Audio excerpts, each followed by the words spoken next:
All right, we're back.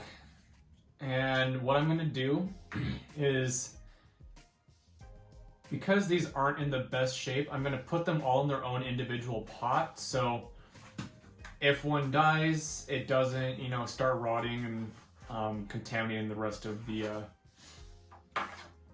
plants. So I have 3. I'm gonna put the smallest one back in its original pot that it came in. I'll put this shorter guy in this one, and I'll put the guy with the biggest root system, I'll put him in here. So basically it's just gonna be really simple. I have a bunch of sphagnum moss here, and I'm not gonna reuse any of this.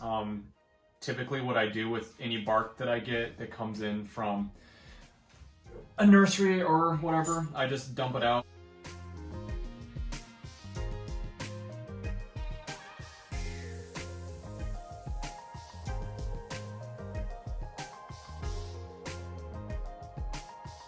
So I'm not reaching in front of you guys.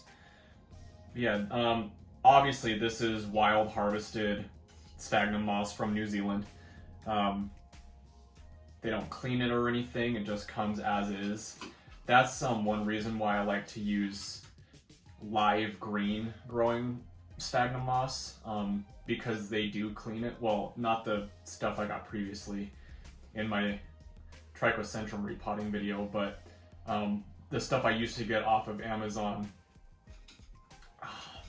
The guy used to buy it from, I don't think he sells it anymore, but it was literally 8 to 10 inch strands of just full bright green growing tip.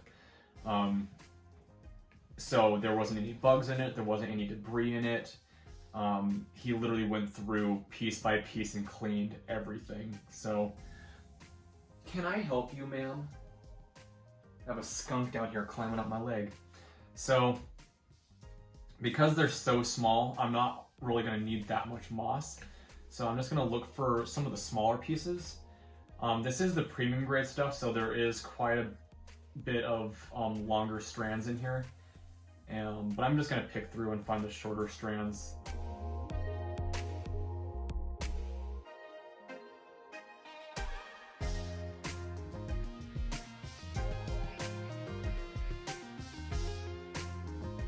I'm just going to stick it right in the center, best I can.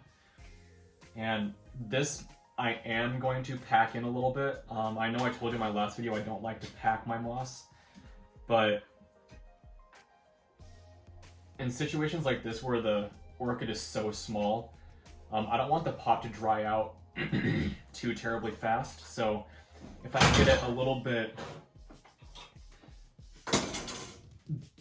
more densely packed in there, it'll retain a lot more moisture, and that'll help keep it from drying out. So hopefully there's enough moss in here, because I mean it feels like there's nothing in here. That's how light it is. So I didn't jam pack the moss in there. I just gently pressed it in around what's left of that stem in the root system. So hopefully with this guy done, he'll start regrowing roots soon. This guy, this looks like it's dead down here, but it's still green on that stem. And that root, that one is alive. And it looks like he's got some new green tips coming out here. So I'm not too worried about this section of them. The first venustum I had, I'm actually going to remove this root leaf right here because it's not doing anything. The first venustum I had, I actually got in Montana when I lived there. There's a nursery up in Missoula, or a greenhouse rather, and now the lady specializes in Arangus orchids, but she has a bunch of different varieties of others too. Kind of expensive. I bought a pot, about a 2-inch pot of the venustum. It was $45. I think this was $15 from Hauserman.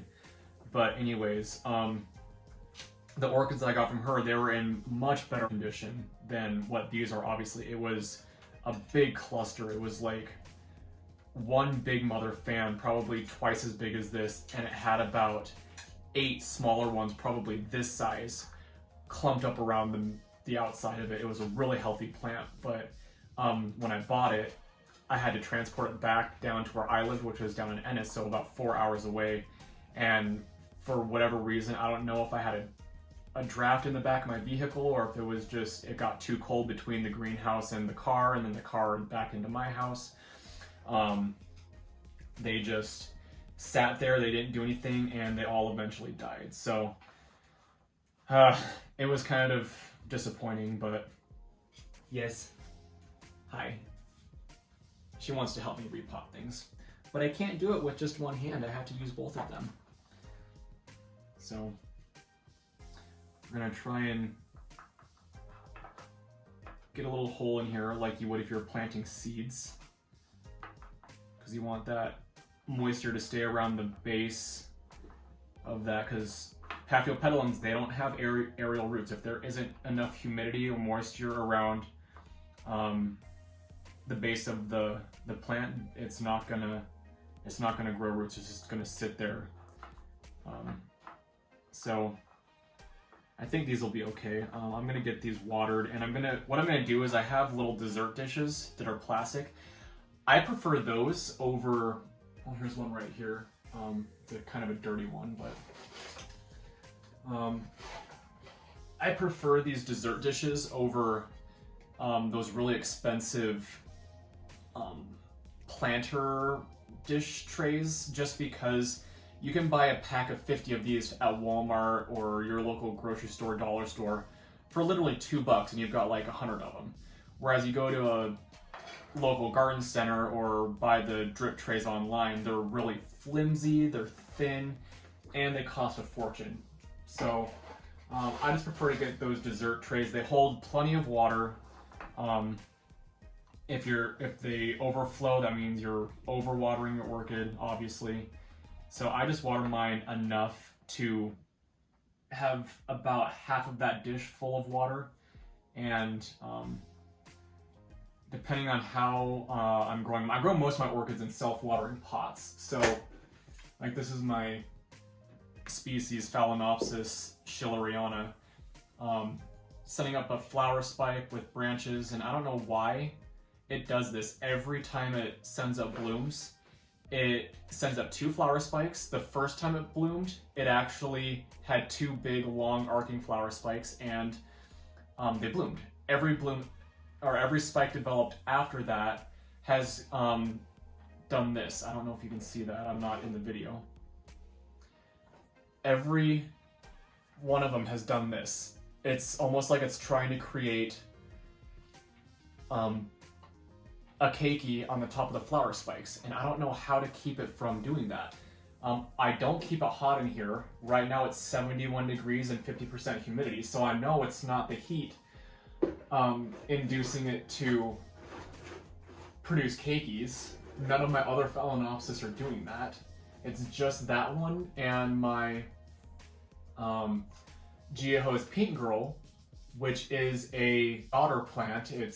This is the primary parent of that Geohose Pink Girl variety, and that one is the other one that produces keikis just all the time. Every flower spike it produces, it'll bloom, it'll reach the end of the bloom tip, and it will make a keiki at the end of it. So I mean, it's kind of cool because in that sense, I've actually sold 3 keikis off of that since I've had it. I've had it for a little over a year now, and it's made 3 keikis in just over a year.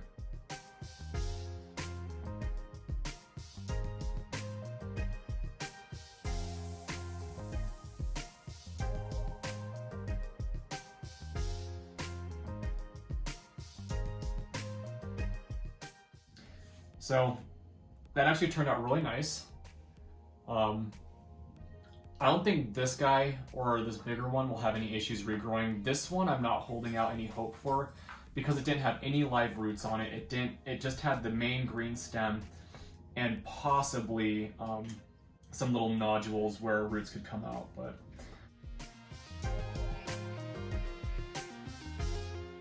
all right, this guy we're probably gonna have to set in here like that, and then just pile moss in around it. Alrighty, I'll put the tag back in there and I'll keep those 3 clustered together. You guys have a great one, and Stella and I say goodbye.